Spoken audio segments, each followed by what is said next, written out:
Hello दोस्तों, स्वागत है आप सभी का आपके अपने इस यूट्यूब चैनल S2E इन्फो पर। हमने एक लास्ट वीडियो बनाई थी जिसके अंदर जो कोचिंग सेंटर हैं उनके ऊपर लगाम कसने के लिए सरकार ने जो है कुछ कोचिंग सेंटर्स को नोटिस भेजे थे। उस वीडियो में मैंने आपको बताया था कि वो नोटिस क्यों भेजा था। तो आज की वीडियो में मैं जो है उसी को कंटिन्यू करने वाला हूं। बेसिकली हुआ क्या है, कल जो है मिनिस्ट्री ऑफ एजुकेशन की तरफ से कुछ गाइडलाइंस इशू करी गई हैं कोचिंग सेंटर्स को। इस गाइडलाइन में क्या लिखा हुआ है, कोचिंग सेंटर्स किस तरह से रेगुलेट किए जाएंगे, ये सारी चीजें जो है हम आज की इस वीडियो में समझने वाले हैं। तो चलिए स्टार्ट करते हैं आज की इस वीडियो को। सबसे पहले क्या लिखा है भाई, guidelines for regulation of coaching centres. Coaching centres जो है ना इरेगुलेट हो रहे थे। ये कैसे हो रहा था भाई, जैसा कि मान लो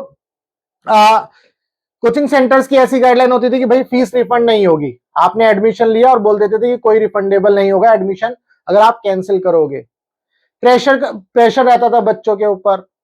बैचेस को डिवाइड कर देते थे, है ना। मान लो जो हाई परफॉर्मिंग बैच है उसको अलग कर दिया और जो थोड़ा मीडियम परफॉर्मिंग या लो परफॉर्मिंग बैच है उसको अलग कर दिया। इससे क्या होता है, डिवाइड हो जाते थे बच्चे, तो प्रेशर क्रिएट होता था। जिसकी वजह से जो है आपने न्यूज में भी सुना होगा, जैसा कि कोटा के अंदर बहुत सारे बच्चे जो जेई नीट की तैयारी करते हैं उसमें से कई बच्चों ने सुसाइड कर लिया था। इन्हीं सारी चीजों को मद्देनजर रखते हुए सरकार ने जो है सख्त कदम उठाए हैं और जारी किए हैं उन्होंने कुछ गाइडलाइंस और रेगुलेशन, है ना। Guidelines for regulation of coaching centres. तो शुरुआत में तो बैकग्राउंड लिखा है, इसको हमें पढ़ने की जरूरत नहीं है। बैकग्राउंड में वही सब लिखा है कि जैसे कोटा में जो बच्चों ने सुसाइड किया था उसके ऊपर फिर केस चला, कुछ कोचिंग सेंटर के ऊपर केस चलाया गया, तो कुछ वर्डिक्ट्स आए, है ना। तो वो सारी चीजें यहां पर लिखी हुई हैं। खैर मेन मुद्दे की बात पर जाएंगे हम। मेन मुद्दा कहां से शुरू होता है, title, guideline for registration and regulation of coaching centre. Simple simple ये समझ लो, जितने भी कोचिंग सेंटर्स हैं उनको रजिस्ट्रेशन कराना जरूरी है। अब कौन से कोचिंग सेंटर को रजिस्ट्रेशन कराना जरूरी है, वो सारी चीजें हम यहां से शुरू करेंगे।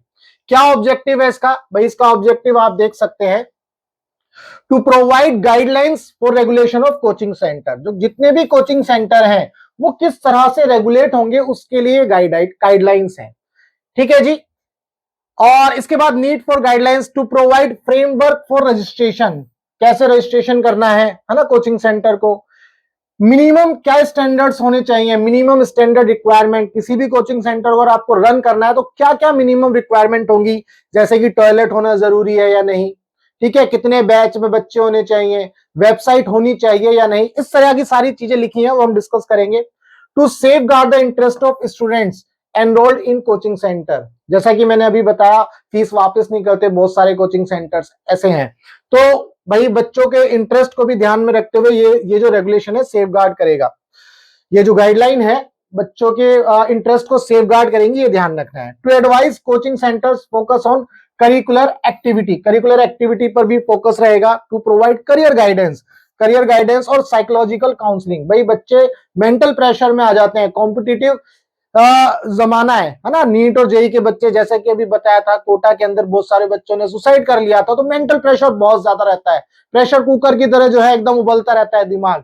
तो बेचारे क्या करते हैं, बच्चे सुसाइड कर लेते हैं ना, वो समाज के प्रेशर को झेल नहीं पाते हैं।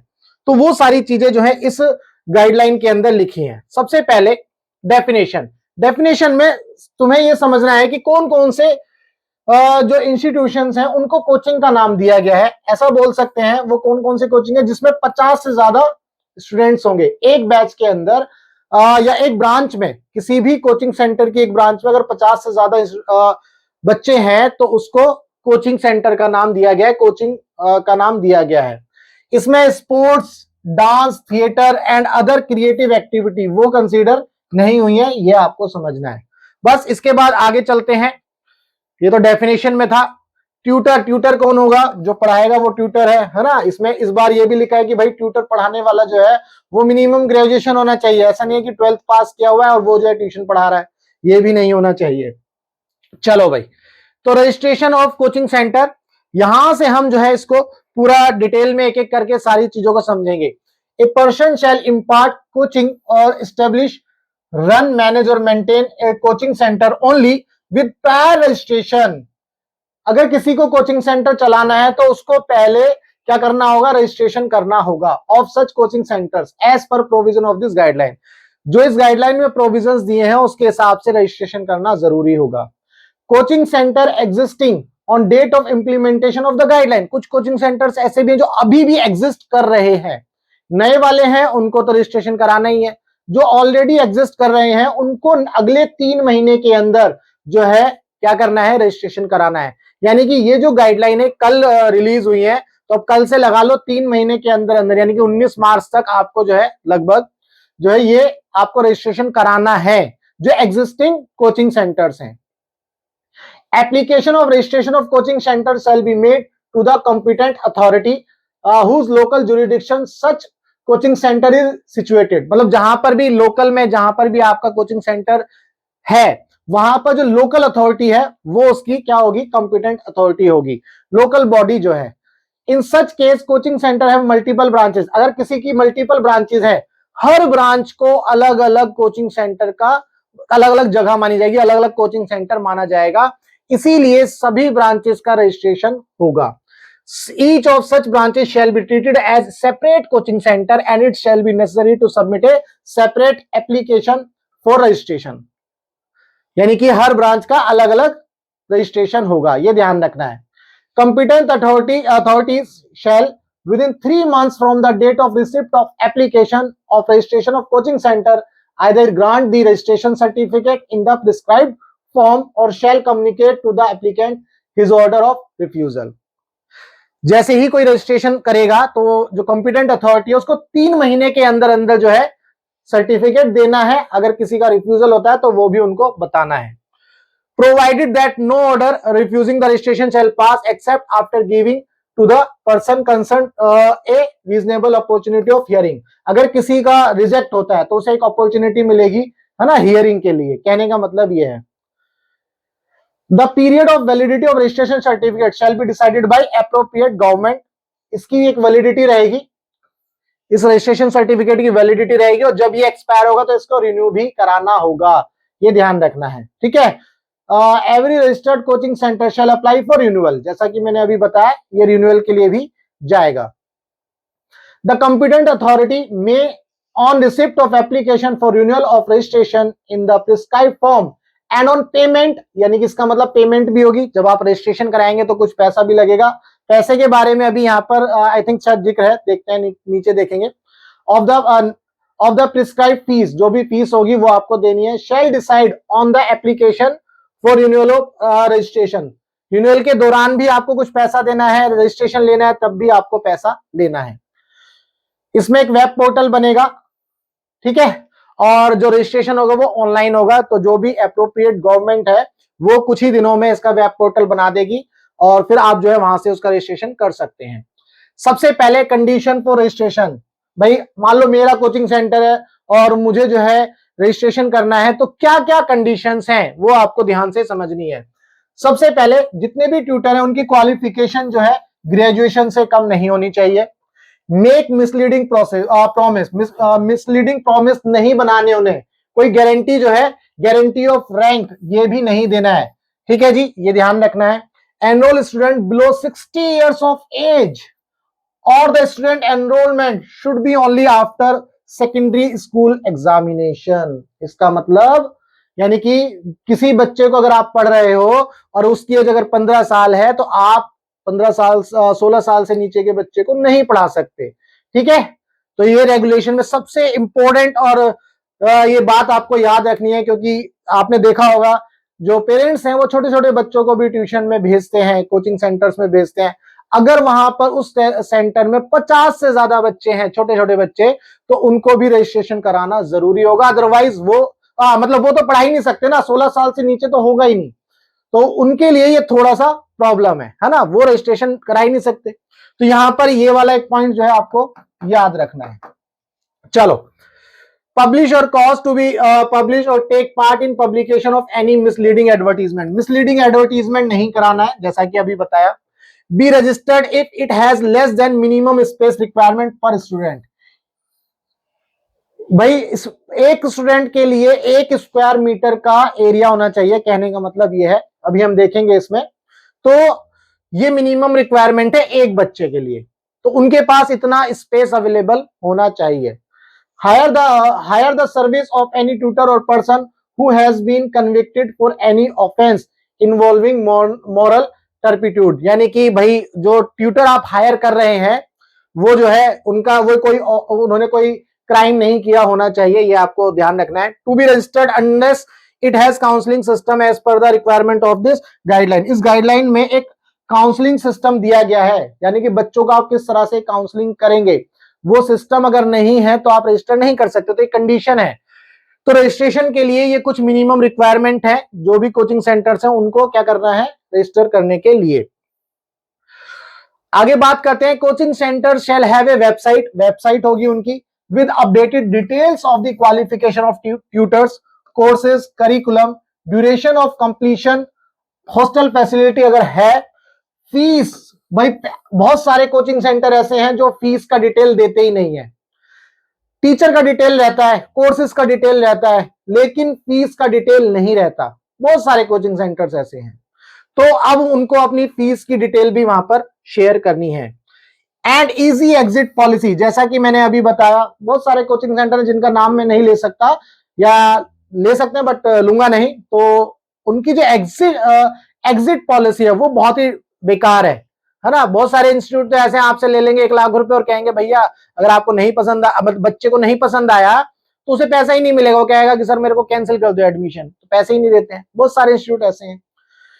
Fee refund policy, number of student undertaken coaching from the centre and number of students finally succeeded in getting admission in higher education, ये सारी डिटेल वहां पर रहनी है। मतलब कितने बच्चों ने एनरोल किया, कितने बच्चे पास हुए, वो सारी डिटेल जो है आपको वेब पोर्टल पर डालनी है। Coaching centre shall adhere to the various laws, rules and regulation of including separate registration as applicable to the local jurisdiction। इसका ये मतलब है, मान लो किसी को फायर सेफ्टी का सर्टिफिकेट लेना है तो उनको वो सेपरेटली वो भी लेना है। कहने का मतलब ये है ना, वेरियस लॉ, कोई डिफरेंट लॉज हो सकते हैं, रूल्स हो सकते हैं, रेगुलेशंस हो सकते हैं, उनके साथ भी वो बंधे हुए हैं। अगर उनमें भी कोई सर्टिफिकेट है तो वो सर्टिफिकेट भी उनको लेना है, जैसे फायर सेफ्टी सर्टिफिकेट लेना जरूरी है, अभी आएंगे उसके ऊपर भी। Every application for registration of A coaching centre shall be accompanied by an undertaking by the proprietor stating that, जो भी प्रोप्राइटर है वो कुछ अंडरटेकिंग देगा जब वो रजिस्ट्रेशन भरेगा, तो ये सारी वो अंडरटेकिंग है। ठीक है, तो खैर यहां से बात, ये अंडरटेकिंग तो आप पढ़ सकते हैं, इसमें कोई दिक्कत नहीं है। ये याद रखना है, ये अंडरटेकिंग कौन देगा, जो भी ओनर है इंस्टीट्यूट का वो अंडरटेकिंग देगा। ये सारे पॉइंट्स उसके लिए हैं। ठीक है, इसके बाद बात करते हैं फीस की, यहां से शुरू करते हैं और अब इसको थोड़ा और डिटेल में जानने की कोशिश करेंगे। The tuition fee for different courses curriculum being charge shall be fair. भाई ये फेयर एंड रीजनेबल रहनी चाहिए। ऐसा नहीं है कि आप जो है एसएससी की फीस के लिए 1.5 लाख रुपए पैसे ले रहे हो, 1.5 लाख रुपए ले रहे हो, ऐसा तो नहीं हो सकता है ना। तो ये फेयर रहना चाहिए। अब ऐसा नहीं है कि आप एसएससी का जो सीजीएल है या सीएसएल है, सीएचएल है, ऐसे एग्जाम के लिए आप बोल दो भैया हम तो 2 लाख रुपए फीस लेंगे, ये नहीं हो सकता। तो फेयर और रीजनेबल रहना चाहिए। The coaching centre must issue a prospectus जो है उनको इश्यू करना है, mentioning the different courses and curriculum, क्या क्या कोर्सेज हैं, क्या क्या करिकुलम है, कितने दिन में आप कोर्स कंप्लीट करोगे, ये भी, नंबर ऑफ क्लासेस, कितनी क्लासेस होंगी, कितने लेक्चर्स होंगे, ट्यूटोरियल्स कितने होंगे, हॉस्टल फैसिलिटी है या नहीं, ये सारी चीजें जो है उस प्रोस्पेक्टस में होनी चाहिए, ध्यान रखना है। And the fee being charge, भाई जो फीस लोगे वो भी प्रोस्पेक्टस में डालनी है। Easy exit policy, fee refund etcetera, these details shall also be displayed at the prominent and accessible place in the premise of the building। ऐसा भी हो सकता है प्रोस्पेक्टस में डाल दिया और कुछ लोग जो है फिर कोचिंग सेंटर में इसको डिस्प्ले ना करें, तो ये डिस्प्ले करना जरूरी है। कोई नोटिस बोर्ड पर डिस्प्ले कर सकते हैं, जो भी प्रोमिनेंट प्लेस होगा वहां पर। The prospectus, notes and other material shall be supplied by the coaching centre to their enrolled student without any separate fees. ये भी ध्यान रखना है, बहुत सारे इंस्टीट्यूट ऐसे हैं जो नोट्स के लिए भी पैसे ले लेते हैं, है ना। तो अब है ऐसे, नाम नहीं लेंगे, जो आपको बोलेंगे भाई फ्री क्लास है और नोट जो मटेरियल है, स्टडी मटेरियल, वो कहेंगे भैया वो जो है 900 रुपए का है ना। तो अब ऐसी सिचुएशन में बच्चा जो है पहले वहां पर एडमिशन भी लेगा, फिर बाद में पता चलता है स्टडी मटेरियल भी लेना था, मतलब स्टडी मटेरियल भी चाहिए, वो भी पैसों का है। ऐसी सिचुएशन से बचना है, तो इसीलिए इन्होंने जो गाइडलाइंस इशू करी हैं। If the students has paid for the course in full and is leaving the course in the middle, कहीं बीच में जो है स्टूडेंट छोड़ना चाहता है, prescribed period, students will be refunded from out of the fees deposited earlier for the remaining period on pro rata basis within 10 days. Pro रेटा basis पर जो स्टूडेंट है उसको पैसे मिल जाएंगे जितने भी दिन बचे हैं उसमें से, ठीक है। और ये फीस जो उसे 10 दिन के अंदर मिलेगी, within 10 days. If the student is staying in the hostel of the coaching centre, then the hostel fees and mess fees etcetera will also be refunded. मान लो वो हॉस्टल में रहता है या मेस में रहता है, उसने फीस दे दी है, तो वो फीस भी उसको कंप्लीटली रिफंड होगी। क्लियर है? Under no circumstances the fees on the basis of which enrolment has been made for a particular course and duration shall be increased. भाई आप बीच में कोई भी फीस इंक्रीज नहीं कर सकते। कहने का मतलब ये, जब आपने कोर्स शुरू कर दिया तो आप बीच में जो है फीस को इंक्रीज नहीं कर सकते। ये थी फीस की बात, ये ध्यान रखना है। जो कोचिंग सेंटर्स हैं ये खासकर उनके लिए है, उन सभी को ये बातें ध्यान रखनी है। इंफ्रास्ट्रक्चर रिक्वायरमेंट, आज से पहले कोई भी इंफ्रास्ट्रक्चर की रिक्वायरमेंट ही नहीं थी, आप एक कमरे में रहते और पढ़ाते रहते थे, है ना। और अब जो है इंफ्रास्ट्रक्चर के ऊपर ध्यान दिया गया है। क्यों दिया गया है इसको भी समझेंगे। देखो, within the basic structure of the coaching centre a minimum 1 square metre area may be allocated for each student। कहने का मतलब यह एक बच्चे को 1 स्क्वायर मीटर का एरिया मिलेगा, है ना, ड्यूरिंग ए क्लास और batch. There shall be sufficient infrastructure proportion to the number of students enrolled. ठीक है, इसमें कोई दिक्कत नहीं है, ये याद रखना है। The coaching centre building shall adhere to fire safety code. तो इसका मतलब उन्हें जो है fire and building safety certificate लेना जरूरी है फ्रॉम द एप्रोप्रिएट अथॉरिटीज। क्योंकि अभी आपने देखा होगा, अभी कुछ समय पहले राजेंद्र नगर में आग लगी थी, है ना, ऐसे ही, और गुजरात में भी एक बार एक बिल्डिंग में आग लग गई थी। तो कोचिंग सेंटर्स में ऐसा ज्यादा हुआ है, तो इसीलिए जो है इन्होंने बोला कि भाई ये जो सेफ्टी बहुत ही इंपॉर्टेंट है, तो आपको ये सर्टिफिकेट लेना है। For the assistance of students coaching centre shall have first aid kit. भाई फर्स्ट एड किट भी आपको रखनी है, and medical assistance treatment facility भी रखनी है।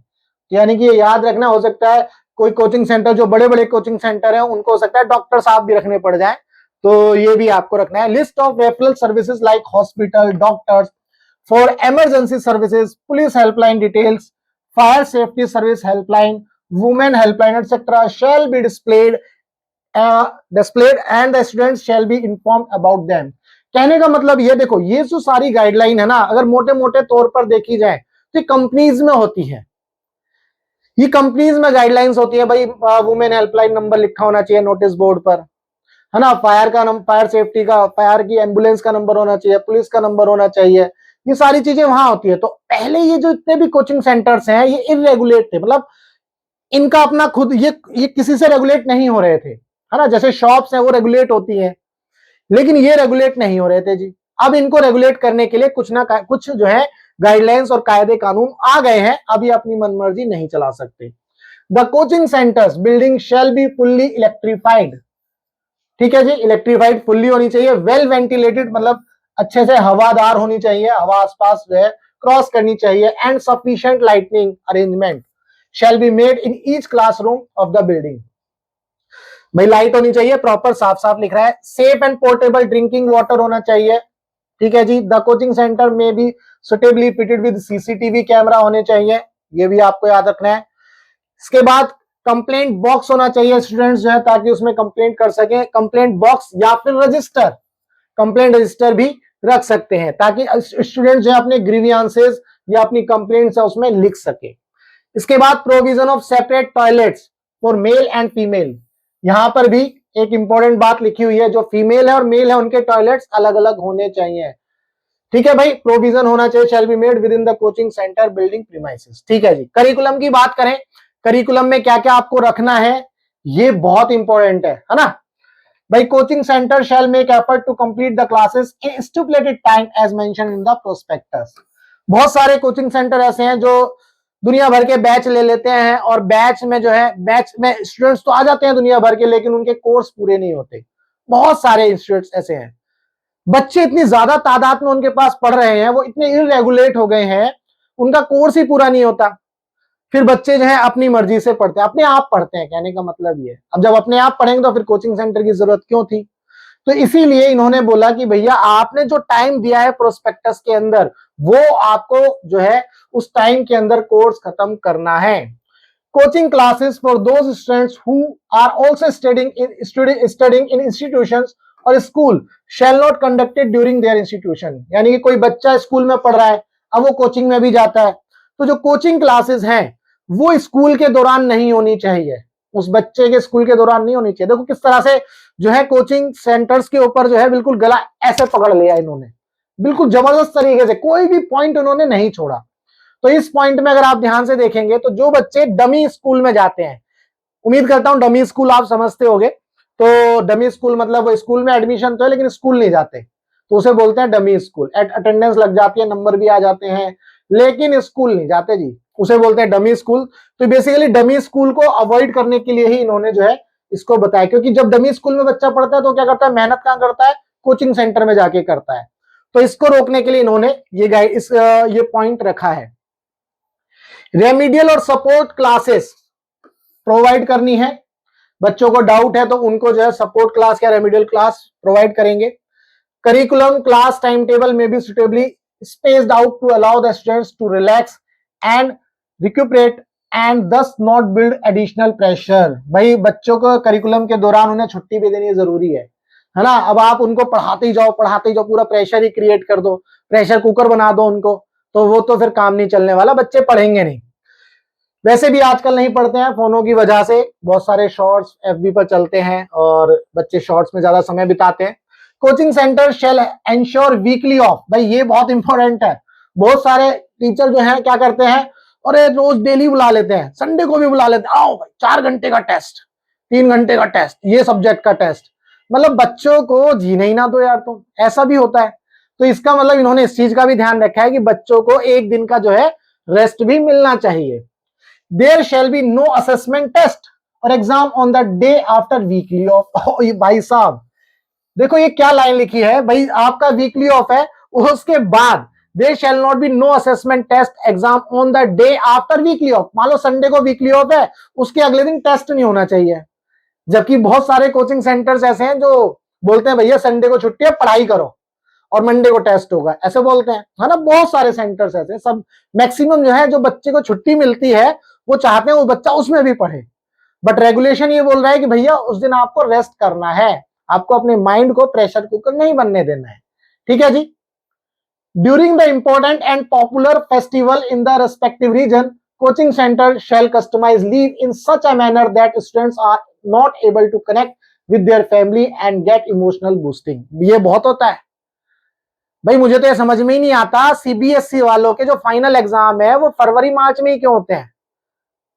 भाई उनको देख लो, शादियां उसी समय होती है, आप फरवरी और मार्च में ही शादियों का सीजन होता है, दिसंबर में प्री बोर्ड हो रहे होते हैं तो शादियों का सीजन हो रहा होता है। अरे भैया कुछ उधर भी ध्यान दो। यहाँ तो ठीक है चलो कोचिंग सेंटर की बात है, थोड़ा सीबीएसई को और इनको भी सुधारने की मुझे लगता है जरूरत है, क्योंकि बच्चे जो पढ़ते नहीं है भाई, पहले ही बोल देते अरे सर हमें तो शादी में जाना है। अब अब वो बच्चा कहाँ पढ़ेगा, क्या भाई की शादी है।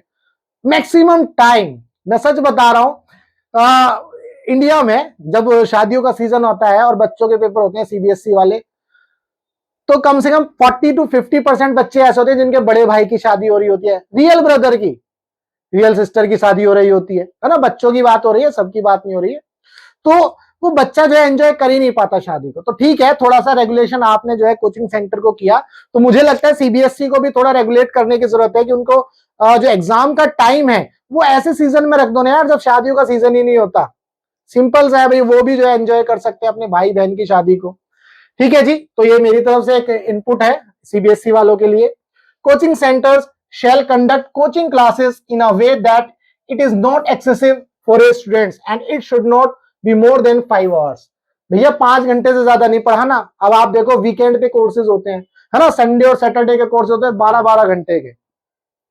यहाँ गाइडलाइन में लिखा है 5 घंटे से ज्यादा नहीं पढ़ाना। तो भैया कोचिंग सेंटर वालों अपनी जो है खैर मना लो। अब बकरे की अम्मा कब तक खैर मनाएगी ये तो आप देख ही रहे हो। And the coaching hours should not neither be too early in the morning. ये लो भाई, अब बताओ, कई बार हम पढ़े हैं यार, कोचिंग सेंटर में हम भी पढ़े हैं, 6 बजे क्लास होती थी, अब बोल रहे हैं not early in the morning. अब मतलब 6 बजे भी अगर अर्ली, अब यहाँ डिफाइन नहीं किया व्हाट इज अर्ली, यहाँ पर ये क्लियरली डिफाइन नहीं किया अर्ली क्या है, 6 बजे अर्ली है, 7 बजे अर्ली है। खैर इन्होंने बोला है कि भाई ज्यादा जल्दी नहीं होना चाहिए और लेट नहीं होना चाहिए इवनिंग में, यहाँ भी टाइम डिफाइन नहीं हुआ है।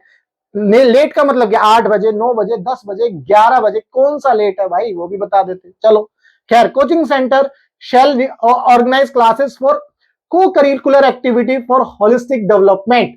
जो को करिकुलर एक्टिविटी है उनको भी इंप्लीमेंट करना होगा ताकि बच्चे का ओवरऑल डेवलपमेंट हो, है ना। बाकी कहानियां यहाँ लिखी है जैसे कि उनकी क्रिएटिविटी हो, इनोवेटिवनेस बढ़े, fitness, thinking, evidence based thinking, उनका टेम्पर जो है अच्छा रहे, स्किल्स सीखे, ये सारी चीजें हैं वो अंग्रेजी आप पढ़ सकते हो। कहने का मतलब ये है, ठीक है जी। उनका मेंटल वेलबींग हो, है ना, इमोशनली वो इमोशनल बॉन्डिंग हो, हेल्थ उनकी अच्छी रहे, वेलनेस हो, एज अप्रोप्रिएट चैलेंजेस, एज के अकॉर्डिंग उनके कुछ चैलेंजेस होते हैं, उनको भी जो है वो उसको क्या कर सके, सहन कर सके या उनसे लड़ सके। कहने का मतलब ये है।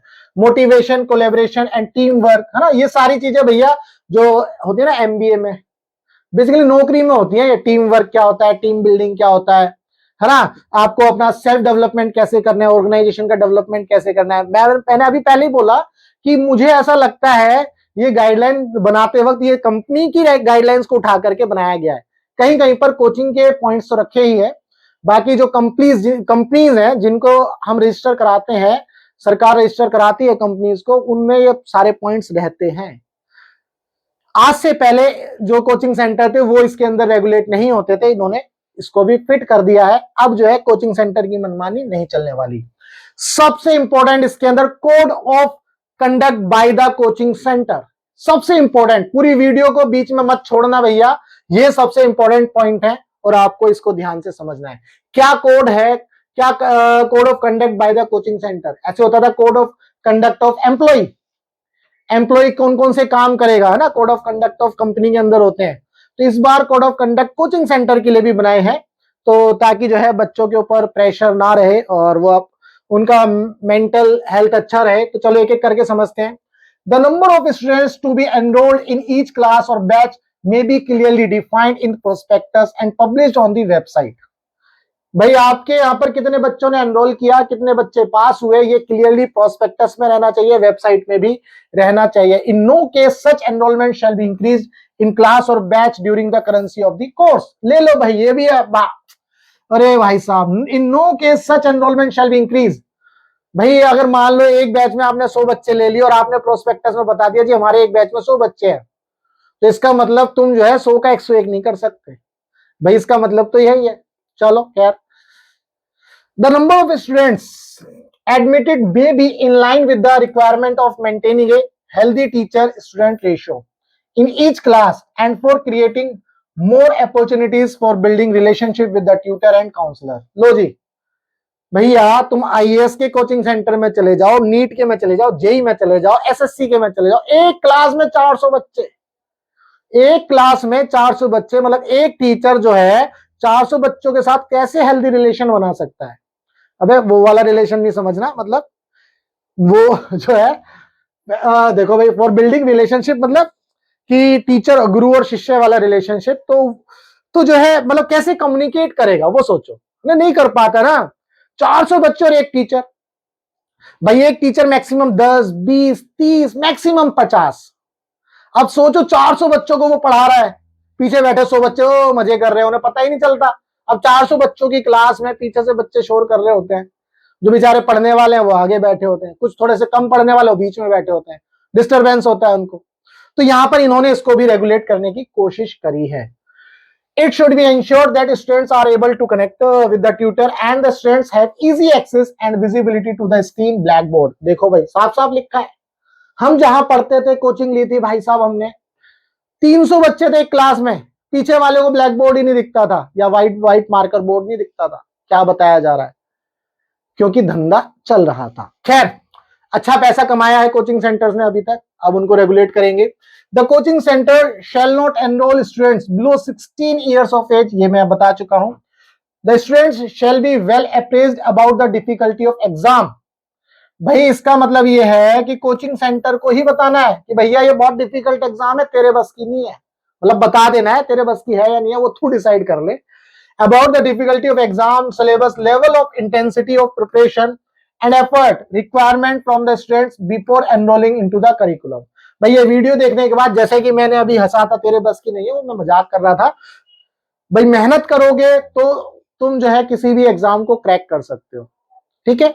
वो ऐसा मैं बोलते बोलते हंस गया, बट ये ध्यान रखना अगर आप मेहनत करते हैं कोई भी एग्जाम हो उसको क्रैक किया जा सकता है, ठीक है। तो आपको जो है बेसिकली जो कोचिंग सेंटर्स है उनको बच्चों को बताना है कि भाई ये जो पेपर है डिफिकल्ट है, आपको इस तरह से मेहनत करनी है, स्ट्रेटेजीज बतानी है। Clear? The students shall be made aware about the educational environment. Educational environment के लिए भी अवेयर रहना है, बताना है उनको। Cultural living realities and difference between preparation of school level examination and competitive examination. ज्यादातर जो कोचिंग सेंटर्स है, कोचिंग सेंटर्स में जो क्या कहते हैं कॉम्पिटेटिव एग्जाम के लिए जो जाते हैं बच्चे, वहां बहुत ज्यादा भीड़ होती है, जैसे बाईजूस हो गया, आकाश हो गया, पीडब्ल्यू विद्यापीठ हो गया, है ना, नीट के लिए जो कोचिंग सेंटर है एलेंस हो गया, दुनिया भर के, यार सिविल सर्विस में भी ले लो, कोई भी उठा लो आप, वाजीराम और जो है जितने भी हैं, दुनिया भर की भीड़ है एक क्लास में, 300-300 बच्चे, 400-400 बच्चे क्लास में पढ़ रहे हैं। हेल्दी जो है कोऑर्डिनेशन या कम्युनिकेशन होता ही नहीं है टीचर और बच्चे के बीच में, ठीक है जी। तो वो सारी चीजें लिखी है। Apart from options for admission in engineering and medical institutes, information about other career option may be provided to the students. भाई अदर ऑप्शंस भी प्रोवाइड करने चाहिए। भैया आर्ट में जाओगे तो टीचर बन सकते हो, यूपीएससी क्रैक कर सकते हो, है ना, बैंक में जॉब कर सकते हो। They do not gate stress about their future and can choose a new option for of alternative careers. ठीक है जी, मतलब सबको डॉक्टर और इंजीनियर बनाने की जरूरत नहीं है, ये ऐसा बोल रहे हैं। भाई बच्चे के कैलिबर के हिसाब से बच्चे को डिसाइड करने दो, बट आप जो है जो कोचिंग सेंटर्स हैं वो उस बच्चे को बताएंगे कि भाई हाँ यार तू ऐसा पढ़ता है, तू ये कर सकता है, अच्छा यहाँ पर ये अपॉर्चुनिटीज है, नीट में जाओगे तो ये अपॉर्चुनिटीज आपको मिलेंगी, अच्छा आर्ट साइड लोगे तो ये अपॉर्चुनिटीज है, कॉमर्स लोगे तो आप सीए बन सकते हो, ये अपॉर्चुनिटीज आपको बतानी है। लेट कि स्टूडेंट्स को डिसाइड करने दो, आप उसको मदद करो। An admission or mock test to assess the capability of the students. भाई an admission or mock test to assess the capability of the student may be conducted. भाई मॉक टेस्ट आप कंडक्ट कर सकते हैं based on the capability and interest of the students. Coaching centre may convey the realistic expectation of the students capability. भैया ये बहुत important point है और बहुत ही मजेदार पॉइंट है। इसका मतलब ये है कहने का, भाई माँ बाप जो होते हैं सोचते हैं मैं अपने बच्चों को आईएएस बनाऊंगा या मैं अपने बच्चे को डॉक्टर बनाऊंगा। अब रियलिटी क्या होती है, जब कोचिंग सेंटर में खैर जाते हैं या किसी से मिलते हैं कि भाई क्या कर रहा है आपका बेटा, अरे मेरा बेटा आईएएस की तैयारी कर रहा है या मेरा बेटा डॉक्टर की तैयारी कर रहा है। अब सामने जिसको बता रहे हैं हो सकता है वो फिजिक्स का ज्ञाता हो, उसने एक सवाल पूछ लिया, हाँ भी बता लीनियर मोमेंटम क्या होता है? ये क्या होता है? समझ गए? मेरे हिसाब से मेरी इस एक्टिंग से जो आप समझे होंगे। माँ बाप को या पेरेंट्स हैं या जो गार्जियंस हैं उनको अननेसेसरी या फालतू की एक्सपेक्टेशंस बच्चे से नहीं रखनी है। कहने का मतलब उन्हें पता है हमारे बच्चे के अंदर कितना कैलिबर है। अब आप जबरदस्ती उसे घुसेड़ दो कि भाई तू नीट की तैयारी करेगा, तुझे डॉक्टर ही बनना है, तेरे ताऊजी डॉक्टर है तो तुझे डॉक्टर ही बनना है, तेरे चाचा जो इंजीनियर है तो इंजीनियर ही बनना है। नहीं, वो बनना ही नहीं चाहता। तो कोचिंग सेंटर को इस तरह से जो है बताना है कि भैया आपको वो बच्चे की कैपेबिलिटी को बताना है, पेरेंट को सजेस्ट करना है ना, and suggest the way forward, आगे जाके आप क्या कर सकते हो, क्या क्या ऑप्शंस हैं, ये भी कोचिंग सेंटर की जिम्मेदारी है जी, ध्यान रखना। The students and parents shall made aware that admission in the coaching center is no way guarantee of success। तो ये बहुत इंपॉर्टेंट है भैया। कोचिंग सेंटर में बच्चों को भेज देते हैं माँ बाप और बोलते हैं अरे मेरा बेटा तो यार आकाश में गया, नीट निकाल ही देगा इस बार ना, ऐसा नहीं सोचना जी। अब दृष्टि आईएएस में जाने के बाद बच्चे का मतलब ये नहीं है कि बच्चा आईएएस बन के ही निकलेगा ना, ये चीज आपको समझनी है, ठीक है जी। तो वो पहले से ही पता होना चाहिए क्या कैलिबर है बच्चे का। Coaching centre should conduct periodic workshop and sensitisation session regarding students mental health. Mental health पर भी जो है जितने भी कोचिंग सेंटर हैं उनको कुछ सेशंस लेने होंगे, ठीक है, उनके डेवलपमेंट के लिए, उनके सेल्फ डेवलपमेंट के लिए भी। हम क्या करते हैं, हिस्ट्री पढ़ाते हैं जी, हम अवध ओझा सर की तरह हिस्ट्री पढ़ाते हैं, बस हिस्ट्री पढ़ाते रहेंगे ना। अरे भाई साहब, आजकल ओवरऑल डेवलपमेंट की जरूरत है, बच्चे को मैनेज करनी भी आनी चाहिए, हिस्ट्री में नहीं है वो मैनेजमेंट। तो बच्चे को बहुत सारी चीजें, अब फिजिक्स पढ़ रहे हैं, सिर्फ फिजिक्स ही पढ़ते जा रहे हैं, अरे भैया वो प्रैक्टिकलिटी देखो तो दुनिया में बहुत कुछ और है, फिजिक्स तो यूज ही नहीं हो रही होती है कहीं पर। अब बच्चा करियर ऐसा चुन लेता है, कई बार पता होता है फिजिक्स तो यूज ही नहीं होती, हमने पूरी जिंदगी फिजिक्स पढ़ी है, हमने पाइथागोरस थ्योरम पढ़ी थी, कभी यूज ही नहीं होती है। तो बच्चे को ये बताना है भैया, बच्चे को बताना है कि वो क्या जो है किस तरह से चीजों को लेता है, किस तरह से चीजें यूज होती हैं, ये सब चीजें कोचिंग सेंटर वालों के को बतानी है बच्चे को, है ना। ठीक है भाई। Coaching centre should create awareness amongst students and parents regarding the pedagogy, the timeline of the course and ये सब मैं बता चुका हूं, प्रोस्पेक्टस में उनको डालना है। Coaching centre shall not make public the result, भैया ये बहुत इंपॉर्टेंट है, 3 इडियट में बताया था, तुम रिजल्ट जो है दुनिया में क्यों बताते हो ना, ऐसा एक डायलॉग था, चुपचाप कान में जाके बताते थे तू पास हो गया, तू फेल हो गया, वही वाली बात है।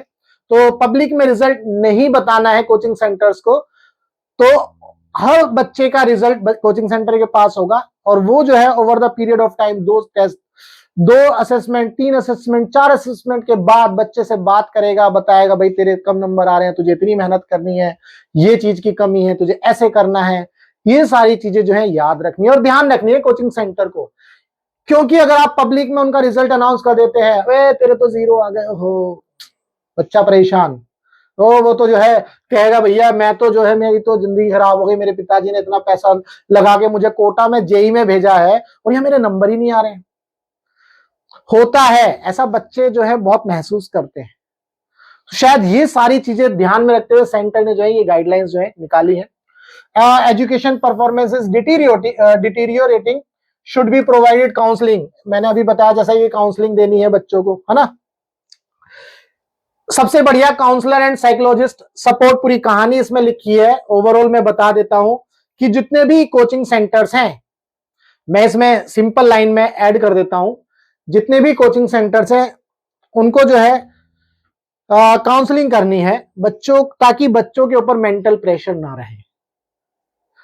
अगर बच्चे स्ट्रेस में हैं तो उनको साइकोलॉजिस्ट, उनको ये अरेंजमेंट भी करना है ताकि वो बच्चों को जो है किसी साइकोलॉजिस्ट के पास ले जाएं और वहां पर भी बात करें ताकि उनका जो मेंटल हेल्थ है वो अच्छा रहे। मतलब यहाँ बहुत सारी चीजें लिखी हुई हैं जो मैंने अभी यहाँ पर छोड़ दी हैं, अगर आप बोलोगे तो उसे मैं नेक्स्ट वीडियो में कवर कर लूंगा। बाकी आप इसको डाउनलोड कर सकते हैं मिनिस्ट्री ऑफ एजुकेशन की वेबसाइट से और जाके पढ़ सकते हैं। मेन पॉइंट मैं जो है इसमें कवर कर चुका हूं। Tutor may undergo training, भाई ट्यूटर के लिए भी है, tutor may undergo training in mental health issue to convey information effectively and sensitively. भाई ट्यूटर के लिए भी तो जरूरी है, अब ऐसा थोड़ी है ट्यूटर पढ़ाता जा रहा है और गुस्सा आ रहा है उसे पढ़ लो, नहीं ऐसा नहीं है, उसको उसकी भी मेंटल हेल्थ की, मतलब उसकी मेंटल हेल्थ भी अच्छी रहनी चाहिए। The doubt of the student shall be resolved by those tutor who have taught in the class so that students feel set। ओहो, ये भी बात इंपॉर्टेंट है भैया। अब तुमने देखा होगा बहुत सारे कोचिंग इंस्टीट्यूट ऐसे हैं, SME सब्जेक्ट मैटर एक्सपर्ट रख लेते हैं, पढ़ाता कोई और है, डाउट कोई और सॉल्व करने के लिए आता है, तो बच्चे जो है उससे क्या करते हैं, कोऑर्डिनेशन नहीं बिठा पाते हैं। तो जो जिस टीचर ने पढ़ाया है बच्चे उसी से सवाल पूछे, वही डाउट क्लियर करे तो मजे की बात है। अब डाउट सॉल्व करने वाला कोई और आता है और पढ़ाने वाला कोई और होता है, ये सारी चीजें हैं। ड्रग्स के बारे में लिखा है भैया, ड्रग्स यूज नहीं होनी है और ये सब है। चलो यहां तक तो ठीक है। इसके बाद the coaching centre shall follow framework for promotion of mental health in the institution as per the following. Level of problem क्या है, stakeholder to be involve, level of intervention, framework जो है कोचिंग सेंटर को बनाना है, किस तरह से बच्चे का जो है मेंटल हेल्थ अच्छा रहेगा, वो कैसे उनका ओवरऑल डेवलपमेंट होगा, ये सारी चीजें यहाँ पर लिखी हैं। Inclusive and accessibility, the coaching center shall not discriminate against any applicant or students on the basis of religion, race, caste, sex, place of birth, descent etcetera. ठीक है, ये ध्यान रखना है ना, during the admission and teaching process. The special provision may be made by coaching center to encourage greater representation of students from vulnerable communities। ये भी सब जो लॉ के अंदर है वही सारी चीजें हैं। The coaching center building and surrounding premise shall be दिव्यांग friendly.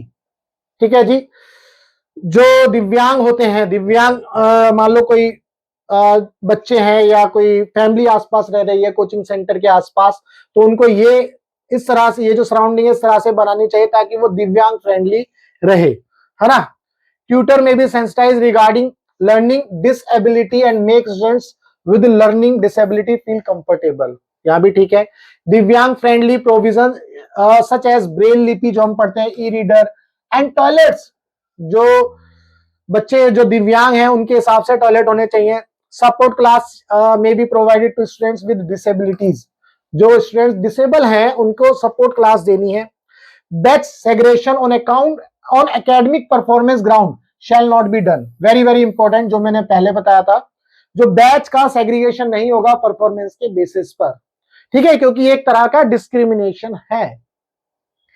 As it leads to excessive pressure, ये एक्सेसिव प्रेशर क्रिएट करेगा बच्चों के अंदर, ठीक है। Batch should be form in a order of entry admission of the students and the batch shall not be change till completion of the course. Batch भी change नहीं होगा भाई साहब, सब फिट कर दिए इन्होंने, कुछ नहीं कर सकते तुम। Maintenance of record, coaching centre should maintain and produce such records, account, register or other document as may be prescribed by the appropriate government. तो भैया जब एप्रोप्रिएट गवर्नमेंट तुमसे मांगे कि तुमने कितना पैसा कमाया, तो भैया आपको रिकॉर्ड दिखाना पड़ेगा। आज तक तो जो एजुकेशन इंस्टीट्यूशन थे वो दुनिया भर का पैसा कमाते थे और टैक्स नहीं देते थे, बहुत कम टैक्स देते थे। अब जो है उनको टैक्स देना पड़ेगा भाई, डॉक्यूमेंट मांगेंगे तो दिखाना पड़ेगा। The coaching centre may submit the annual report to the competent authority for the record. भाई जैसे कंपनीज में लेबर की रिपोर्ट होती है, टैक्स हम भरते हैं, ये भी एक तरह की रिपोर्ट है, इनकम स्टेटमेंट। ऐसे ही कोचिंग सेंटर को भी हर साल में एक बार जो है अपनी रिपोर्ट, एनुअल रिपोर्ट भरनी है। Restriction on the shifting of coaching centre, भाई शिफ्टिंग नहीं कर सकते। आपने अगर एक कोचिंग सेंटर बना दिया तो उसको शिफ्ट नहीं कर सकते। अगर आप शिफ्ट करना चाहते हो तो with prior approval, return approval of the competent authority, आपको पहले अप्रूवल लेना है, विदाउट अप्रूवल आप शिफ्ट नहीं कर सकते। Inquiry of activities of the coaching centre, the competent authority or any other officer authorized by the appropriate government shall conduct continuous monitoring of the activity of the coaching center and inquire any coaching center regarding the। तो कहने का मतलब यह है भैया, कभी भी जो है अथॉरिटी वाले आपके कोचिंग सेंटर में आ सकते हैं और आपसे कुछ भी पूछ सकते हैं, कुछ भी डेटा मांग सकते हैं, कुछ भी। तो कंट्रोल ऐसे कर लिया है भैया कोचिंग सेंटर वालों को। डिस्पोजल ऑफ कंप्लेंट्स, भाई कंप्लेंट अगर होती है तो उसको डिस्पोज करना है, तो इसमें देखो टाइम दिया हुआ है विद इन 30 डेज। कोई भी कंप्लेंट होती है तो विद इन 30 डेज जो है उसको सॉल्व किया जाएगा। After giving opportunity of hearing on the report of competent authority or inquiry committee as the case may be the competent authority shall impose penalty. Penalty भी है इसमें भाई, पेनल्टी है, ये ध्यान रखना। चलो पेनल्टी की बात कर लेते हैं। To accept evidence within proof through affidavit, है ना। समन और पेनल्टी में चलो तो कहानियां लिखी है। पेनल्टी कितनी है वो देख लेते हैं। पहले ऑफेंस में कितनी पेनल्टी है जी, 25,000। उसके बाद जो है 1 लाख है for the second offence. Revocation of registration from the subsequent offence, भाई पहले में 25,000, दूसरे में 1 लाख, तीसरे में भैया सर्टिफिकेट गायब। कैंसिलेशन ऑफ रजिस्ट्रेशन, आपका रजिस्ट्रेशन कभी भी कैंसिल हो सकता है, यहाँ पर साफ साफ लिखा हुआ है। अगर आपको रिन्यू करना है तो भी उसके लिए आपको एप्लीकेशन देनी होगी, ठीक है। प्रोसीजर फॉर अपील, भाई procedure for appeal, any person aggrieved by the order of refusal or to register a coaching center or its renewal or cancellation of registration may within 30 days from the date of receipt of such order appeal to the appellate authority in the manner as may be specified by the appropriate government। तो appropriate government जो है कुछ बताएगी कि भैया आपको किस तरह से जो है अपील दायर करनी है अगर आपके कोचिंग सेंटर का रजिस्ट्रेशन कैंसिल हो गया है या किस जुरिस्डिक्शन में आते हैं। तो दोस्तों ये थी पूरी की पूरी जो है गाइडलाइन सेंट्रल गवर्नमेंट की, जो रेगुलेट करेंगे अब सारे कोचिंग सेंटर्स को, जिसके अंदर एक बैच में या एक ब्रांच में 50 से ज्यादा बच्चे हैं, तो अब वो कोचिंग सेंटर जो है बिल्कुल जो है तैयार हो जाइए जहां पर 50 से ज्यादा बच्चे पढ़ते हैं, तो उनको अपना रजिस्ट्रेशन कराना होगा।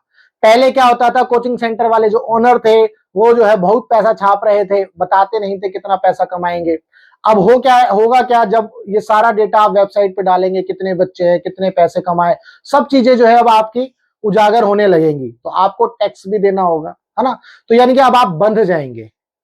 अभी तक तो इतनी इरेगुलरिटीज थी, कोचिंग सेंटर वाले रातों रात जो है मतलब खूब पैसा कमाते हैं यार, बहुत। ठीक है, चाहे आप करोल बाग चले जाओ, मुखर्जी नगर चले जाओ, कोटा चले जाओ, दुनिया भर का पैसा, अंधाधुंध पैसा। बच्चों के ऊपर ध्यान ही नहीं देना। एक क्लास में 400 बच्चे रख लोगे तो पढ़ाएंगे कैसे यार। तो ये सारी चीजें जो है हो रही हैं, इनको ध्यान में रखते हुए सेंटर ने जो है गाइडलाइन इशू करी है ताकि कोचिंग सेंटर्स को रेगुलेट किया जा सके। उम्मीद करता हूं आपको आज की इस वीडियो में सारी चीजें डिटेल में समझ में आई। अगर आपको इसमें कोई क्वेश्चन है, कोई डाउट है, तो आप इस वीडियो में कमेंट कर सकते हैं नीचे, उसका आंसर मैं आपको जरूर दूंगा। चलिए मिलेंगे हम अपनी नेक्स्ट वीडियो में, तब तक के लिए goodbye, tata, take care, जय हिंद।